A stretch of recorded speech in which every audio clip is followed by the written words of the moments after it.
Toute la ferme était profondément divisée sur la question du moulin à vent. Boule de Neige ne niait pas que la construction en serait malaisée.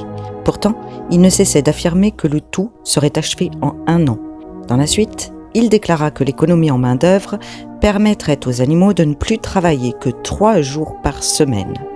Napoléon, quant à lui, arguait que l'heure était à l'accroissement de la production alimentaire. « Perdez votre temps, disait-il, à construire un moulin à vent et tout le monde crèvera de faim. » Les animaux se constituèrent en factions rivales, avec chacune son mot d'ordre.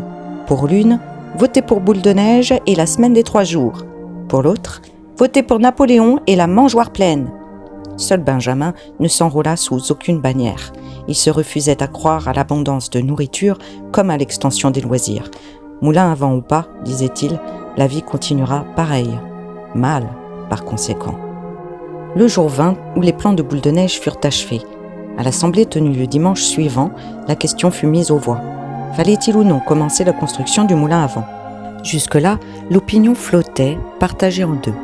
Mais bientôt les animaux furent transportés par l'éloquence de Boule de Neige qui, en termes flamboyants, brossa un tableau du futur à la ferme des animaux.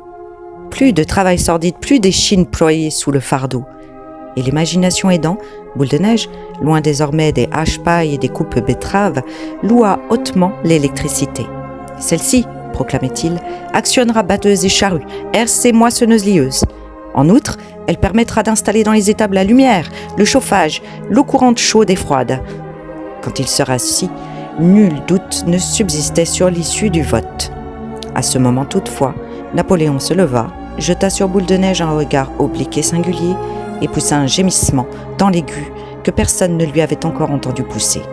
Sur quoi, ce sont dehors des aboiements affreux, et bientôt se ruent à l'intérieur de la grange 9 molosses portant des colliers incrustés de cuivre. Ils se jettent sur Boule de Neige, qui de justesse échappe à leur croc. L'instant d'après, il avait passé la porte. Les chiens s'étroussent. Alors, trop abasourdis et épouvantés pour élever la voix, les animaux se pressèrent en cohue vers la sortie pour voir la poursuite. Boule de Neige détalait par le grand pâturage qui mène à la route. Il courait comme seul un cochon peut courir, les chiens sur ses talons. Mais tout à coup, voici qu'il glisse, et l'on croit que les chiens sont sur lui. Alors il se redresse et file d'un train encore plus vif. Les chiens regagnent du terrain et l'un d'eux, tout gros dehors, est sur le point de lui mordre la queue, quand, de justesse, il l'esquive. Puis dans un élan suprême, Boule de Neige se faufile par un trou dans la haie et on ne le revit plus. En silence, terrifiés, les animaux regagnaient la grange. Bientôt les chiens revenaient et toujours au pas accéléré.